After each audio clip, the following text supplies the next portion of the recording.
राधे राधे, हरे कृष्णा। दोस्तों, आज हम आपके लिए भगवान श्री कृष्ण की लीलाओं के अंतर्गत 67वां अध्याय लेकर प्रस्तुत हैं, जिसके अंतर्गत वानर द्विविध का उद्धार का वर्णन किया गया है। भगवान श्री कृष्ण की विशेषताओं तथा उनकी दिव्य लीलाओं के विषय में जब श्री सुखदेव गोस्वामी इस प्रकार कथन कर रहे थे, तब उनका श्रवण करके राजा परीक्षित और अधिक उत्साहित हो उठे। राजा परीक्षित भगवान श्री कृष्ण के लीलामृत का और अधिक पान करना चाहते थे। तदुपरांत श्री सुखदेव गोस्वामी ने उस द्विविध नामक वानर की कथा कही, जिसका वध भगवान श्री बलराम ने किया था। यह वानर भौमासुर अथवा नरकासुर का घनिष्ठ मित्र था। भौमासुर ने समस्त विश्व से 16,000 राजकुमारियों का अपहरण किया था। इसी कारण श्री कृष्ण ने उसका वध किया था। द्विविध राजा सुग्रीव का मंत्री था। उसका भाई मैंद भी एक शक्तिशाली वानर राजा था। जब वानर द्विविध ने भगवान श्री कृष्ण के द्वारा अपने मित्र भौमासुर के वध का बदला लेने की योजना बनाई, तो ग्रामों, नगरों तथा औद्योगिक स्थानों एवं खदानों के साथ ही साथ दुग्ध उद्योग एवं गौरक्षा में व्यस्त व्यवसायियों के निवास स्थानों को आग लगा देना द्विविध का प्रथम कार्य था। कभी कभी वह एक बड़े पर्वत को उखाड़ कर उसे छिन्न भिन्न कर देता था।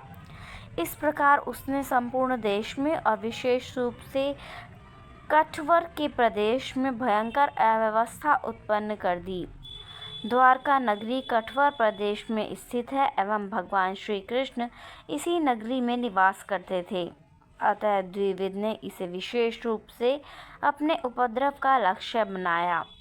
द्विविध 10,000 हाथियों जितना बलवान था। कभी कभी वह सागर तट पर जाता था और अपने सशक्त हाथों से सागर में इतनी हलचल उत्पन्न कर देता था कि समीपस्थ नगरों एवं ग्रामों में बाढ़ आ जाती थी।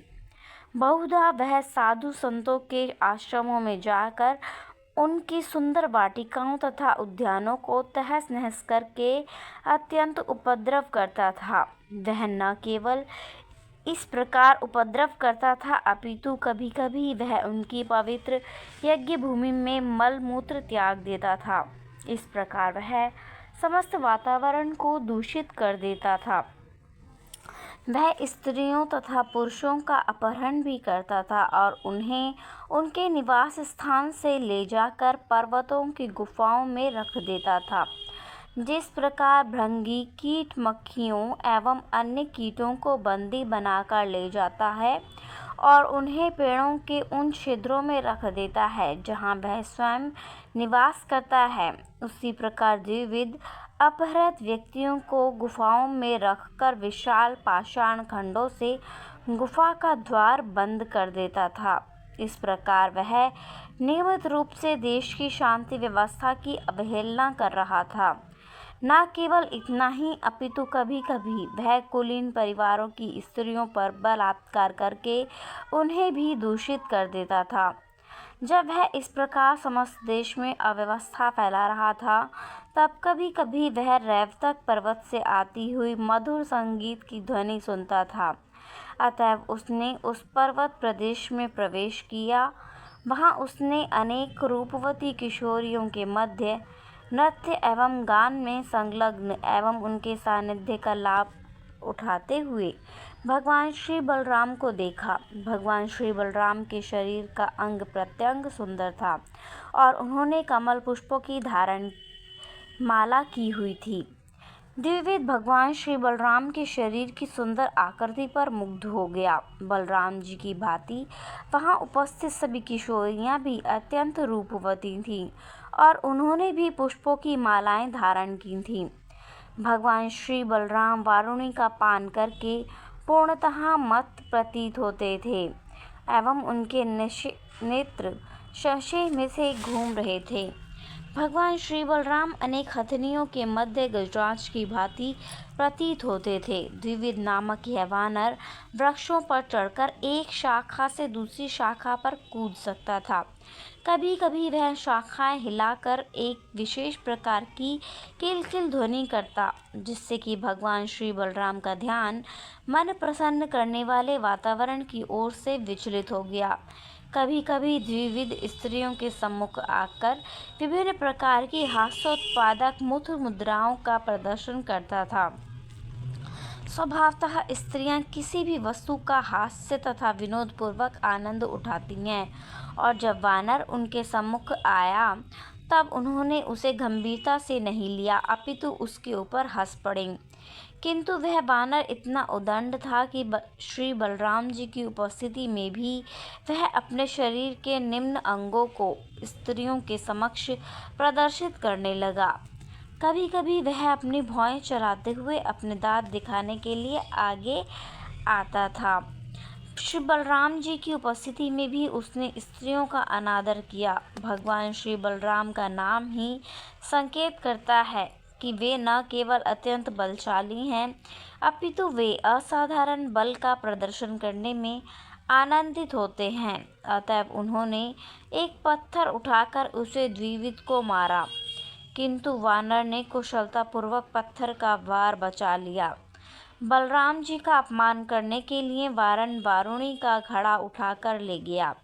इस प्रकार द्विविद वारुणी पी कर मत्त हो गया और उसने सीमित शक्ति से बलराम जी तथा उसके साथ की किशोरियों के मूल्यवान वस्त्रों को फाड़ने लगा।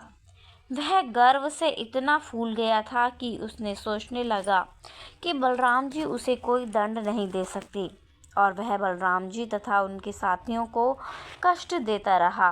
जब भगवान श्री बलराम ने स्वयं उस वानर द्वारा किए गए उपद्रव को देखा तथा यह सुना कि उसने पहले ही संपूर्ण देश में अनेक उपद्रव किए हैं, तब वे अत्यंत क्रुद्ध हो गए। उन्होंने उसका वध करने का निश्चय किया। तत्काल ही बलराम जी ने अपनी गदा उठा ली। वानर समझ गया कि अब बलराम जी उस पर आक्रमण करने जा रहे हैं। बलराम जी का सामना करने के लिए उसने तत्काल एक विशाल वृक्ष उखाड़ लिया और अत्यंत तीव्रता से आकर उसने भगवान बलराम के सिर पर आघात किया। भगवान श्री बलराम ने तत्काल उस विशाल वृक्ष को पकड़ लिया और स्वयं एक महान पर्वत की भांति अविचलित खड़े रहे। प्रतिकार के हेतु उन्होंने अपनी सुनंद नामक गदा लेकर उससे वानर पर प्रहार करना प्रारंभ किया।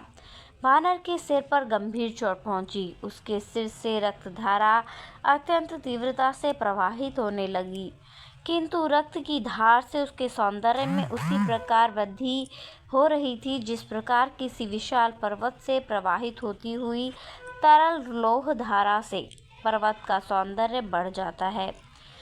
बलराम जी की गदा के आघात ने उसे तनिक भी विचलित नहीं किया। इसके विपरीत उसने तत्काल एक और विशाल वृक्ष उखाड़ लिया और उसके सभी पत्रों को तोड़ने के उपरांत उससे बलराम जी के सर पर प्रहार करना प्रारंभ किया। किंतु अपनी गदा की सहायता से बलराम जी ने वृक्ष के टुकड़े टुकड़े कर दिए। वानर अत्यंत क्रोधित था, अतः उसने अपने हाथों में एक अन्य वृक्ष लेकर उससे भगवान श्री बलराम जी के शरीर पर आघात करना प्रारंभ किया। भगवान श्री बलराम ने पुनः उस वृक्ष के टुकड़े टुकड़े कर दिए और इस प्रकार युद्ध चलता रहा। प्रत्येक बार जब वानर बलराम जी पर आघात करने के लिए एक विशाल वृक्ष लाता, तो भगवान श्री बलराम अपनी गदा के प्रहार से वृक्ष के टुकड़े टुकड़े कर देते। वानर द्विविद दूसरी दिशा से एक और पेड़ लाकर पुनः बलराम जी पर उसी भांति आक्रमण करता रहा। इस सतत युद्ध के परिणाम स्वरूप समस्त वन वृक्ष विहीन हो गया। जब और वृक्ष नहीं बचे तो द्विविद ने पर्वतों की सहायता ली और बलराम जी के शरीर पर विशाल पाषाण खंडों की वर्षा करने लगा। क्रीड़ापूर्ण मनः स्थिति में भगवान श्री बलराम भी उन विशाल पाषाणों को तोड़कर छोटे छोटे कंकड़ों में परिवर्तित करने लगे। अंततः समस्त वृक्षों तथा शिलाओं से वंचित होकर वह वानर बलराम जी के सम्मुख खड़ा हो गया एवं अपने शक्तिशाली घूंसे दिखाने लगा। तदुपरांत वह अपनी मुट्ठी से बलराम जी के वक्ष पर प्रबल प्रहार करने लगा। इस बार भगवान श्री बलराम अत्यंत क्रोधित हो उठे। वानर उन पर अपने हाथों से प्रहार कर रहा था, अतः बलराम जी ने भी उस पर अपने अस्त्र, गदा अथवा हल से प्रहार नहीं किया। बलराम जी केवल अपनी मुट्ठी से वानर के कंठ की हड्डी पर प्रहार करने लगे। यह आघात द्विविद के लिए प्राणांतक सिद्ध हुआ। उसने तत्काल रक्त वमन कर दिया और अचेत होकर धरती पर गिर पड़ा। जब वह वानर गिरा तब ऐसा प्रतीत हुआ कि सभी पर्वत एवं वन हिल उठे हों। इस भयंकर घटना के उपरांत समस्त सिद्ध, साधु एवं संत जन स्वर्गलोक से भगवान श्री बलराम पर पुष्प वर्षा करने लगे। भगवान श्री बलराम की श्रेष्ठता के यशगान की ध्वनि गूंज उठी। वे सब उच्चारण करने लगे, भगवान श्री बलराम यशस्वी हों। हम आपके चरण कमलों में सादर प्रणाम करते हैं। इस असुर द्विविद का वध करके आपने विश्व में एक शुभ युग का शुभारंभ किया है। विजय की ऐसी हर्ष ध्वनियां अंतरिक्ष में से सुनाई पड़ी। असुर द्विविद का युद्ध करने, वध करने और विजय की यशस्वी ध्वनियों तथा पुष्यों के द्वारा पूजित होने के पश्चात बलराम जी अपनी राजधानी द्वारका लौट आए। इस प्रकार लीला सर्वोच्चतम भगवान श्री कृष्ण के अंतर्गत वानर द्विविद का उद्धार नामक 67वें अध्याय का भक्ति वेदांत तात्पर्य संपूर्ण हुआ। राधे राधे, हरे कृष्णा। धन्यवाद।